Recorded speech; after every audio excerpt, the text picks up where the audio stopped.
To the morning show here on the Rise News, we have an amazing guest. Yes, we do. Our guest today is the CEO of the Tony Elumelu Foundation. And she's the brain behind the largest African philanthropic accelerator program, the Tony Elumelu Entrepreneurship Program.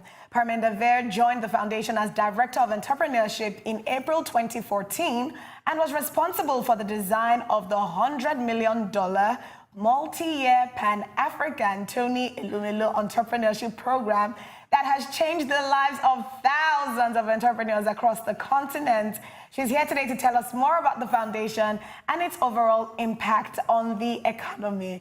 Welcome to the morning show. Welcome. Seeing you here is so like you're really here. It's great to have you on the show. Definitely here. She's 6 o'clock in the morning. A boat ride. Good morning, Lagos. Now, you actually have a background in film and television a bit as well. Yeah, I do. Yeah. Indeed. Yeah, indeed. Yeah, very 20 vast. years. It's very nice to be in the studio. Amazing. And you also have a title from the Queen of England. That's not why we brought you here, but we have to talk about it. Oh, I see. Yes. You also have a title, Order of the British Empire, an OBE, right? How did you feel getting that award?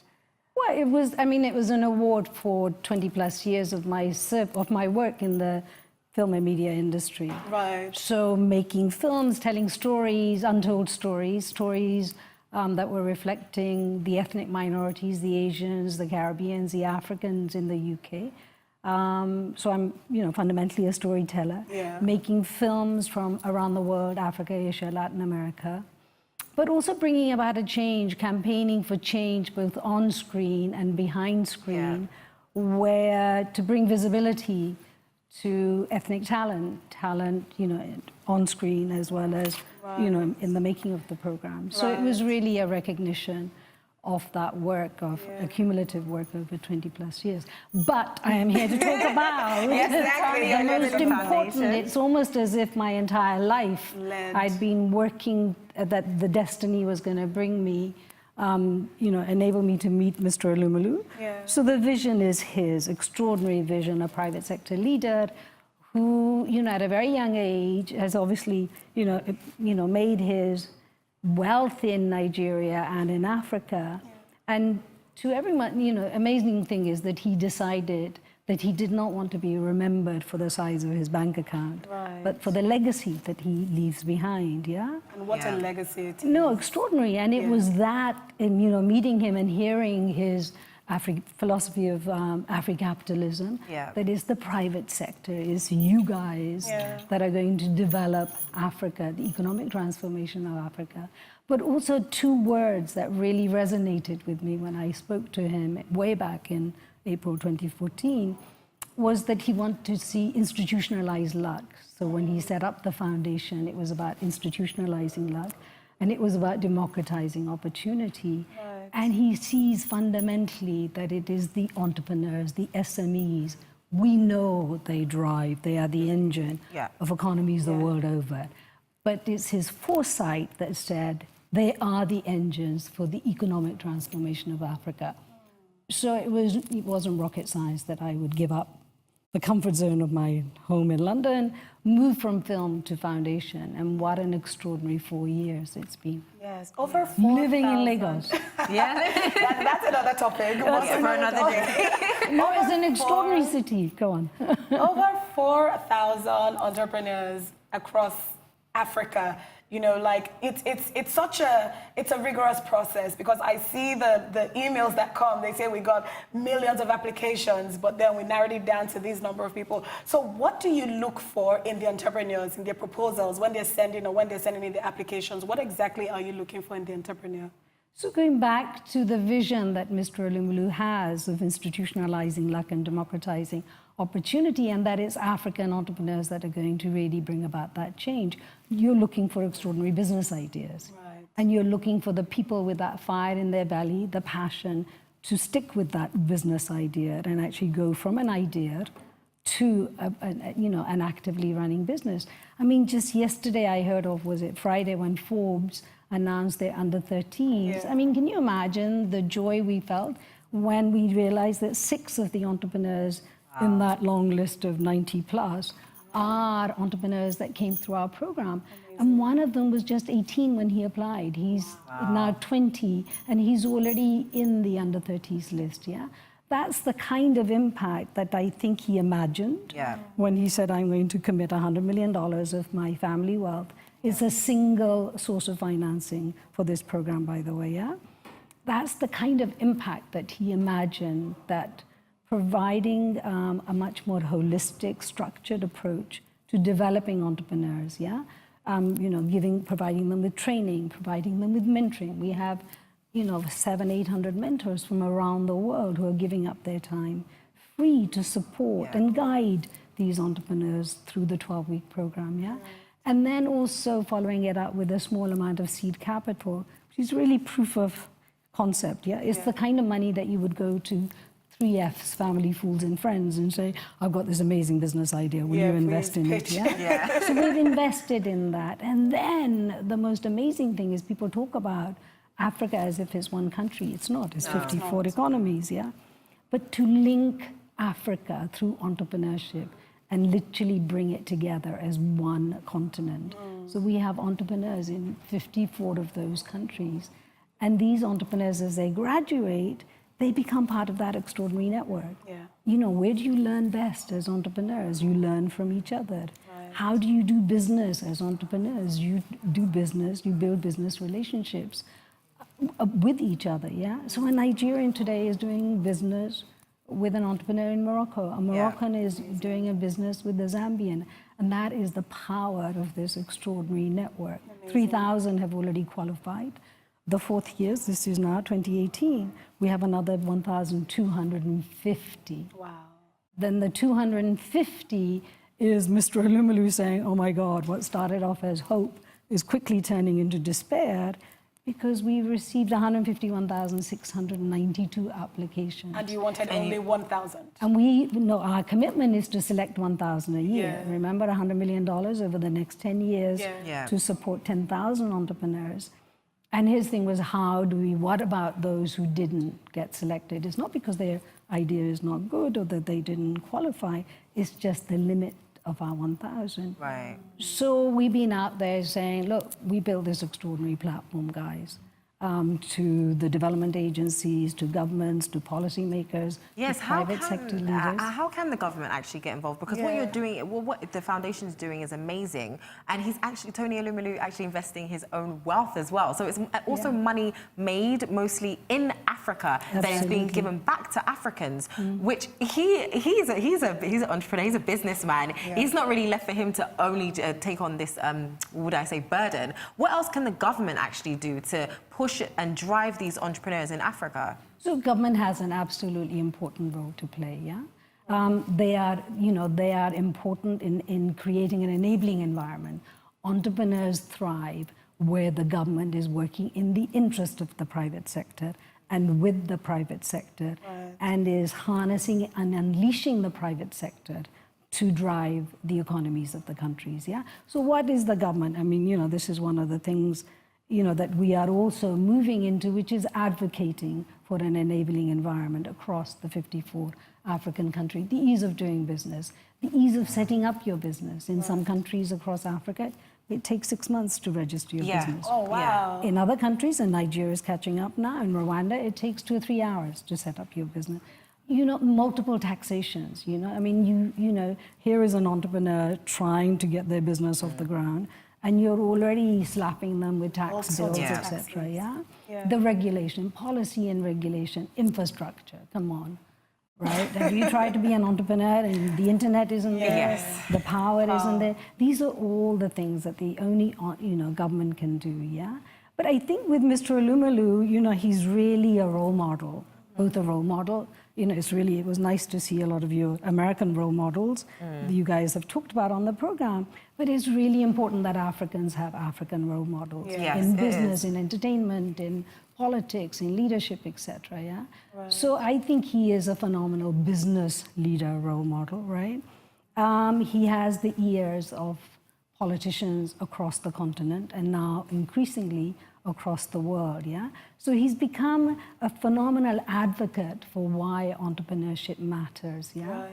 And it's really fantastic that organizations like, I don't know, the Red Cross, the UNDP, the UN, the World Bank, the IFC, are all listening to him and saying, yes, I think we need to change our model of how we engage with Africa. And here is an example of a model that clearly is working. Because it's a great example of actually helping them help themselves, as opposed to just, you know, just giving them food and things like that. We actually have the potential to continue to generate income and increase our economy. So But it's not only that, you know, Africa has an extraordinary young demographic. And that, you know, its human capital is its biggest asset, is bigger than oil. And the next asset is your 60% of the arable land in the world is here in Africa, Never mind the mineral resources, it is its human capital. And if we can, you know, what he is saying and what he is showing through the program and through his long-term 10-year commitment is if you invest and harness this extraordinary energy, creativity, ingenuity of young Africa.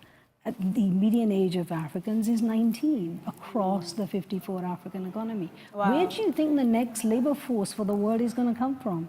It is, and if we can begin to invest in you, I mean, you two are pretty young. If we can begin to invest in the young Africans today, the returns on investment are phenomenal. Would be amazing. And let me share with you the returns on investment. We just did a survey. For the past 3 years, we haven't been monitoring, because we're a private sector fund. It takes 3 years for Entrepreneur to go from an idea to actually seeing, oh my gosh, there's a customer who's paying for my product, or there's a client who's paying for my service. So this year we've started to monitor and say, okay, 3,000 entrepreneurs, you went through the training, the mentoring, the seed capital. Where are you now? You know, how many are, well, 6 of them have clearly made it to the Forbes list, And I was amazed that with just a little sample of 426 who responded to the survey, they've created in 12 months, or under 2 years, 4,000 jobs.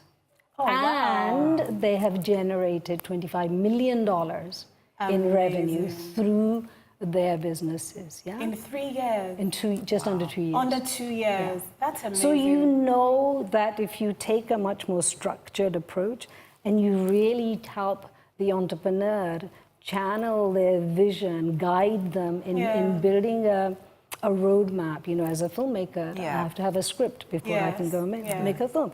You have to have a script before you can run this show. A business has to have a plan and a roadmap.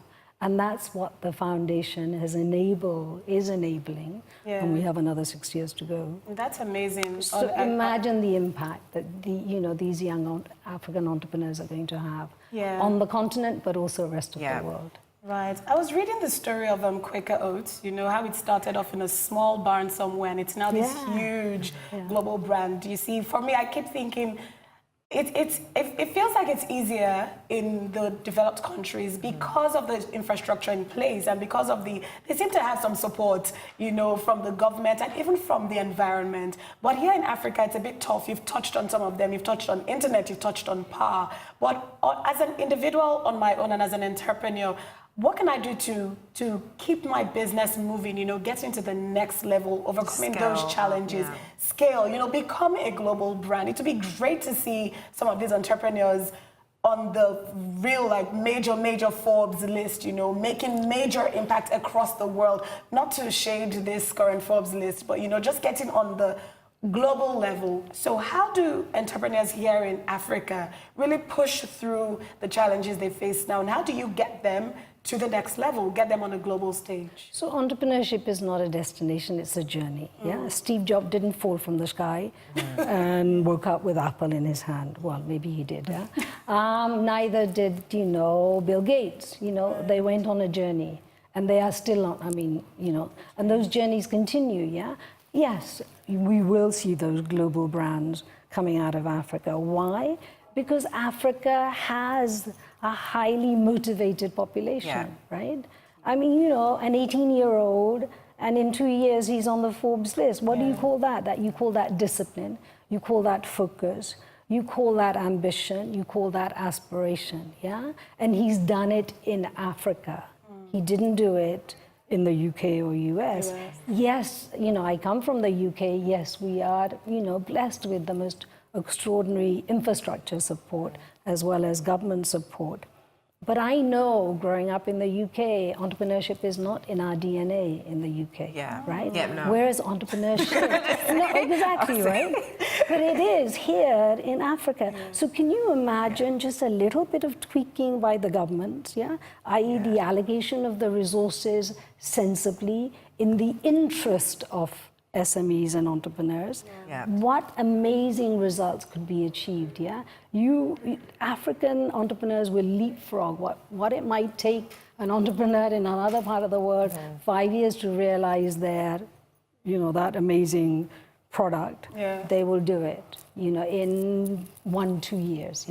And we are already beginning to see examples of that, But I think it's also, you know, that it's also important for, you know, the, you know, organizations, I mean, international corporates, multinationals, the DFIs, who are looking to come to, you know, to support Africa. To help Africa, is that they come with a different mindset.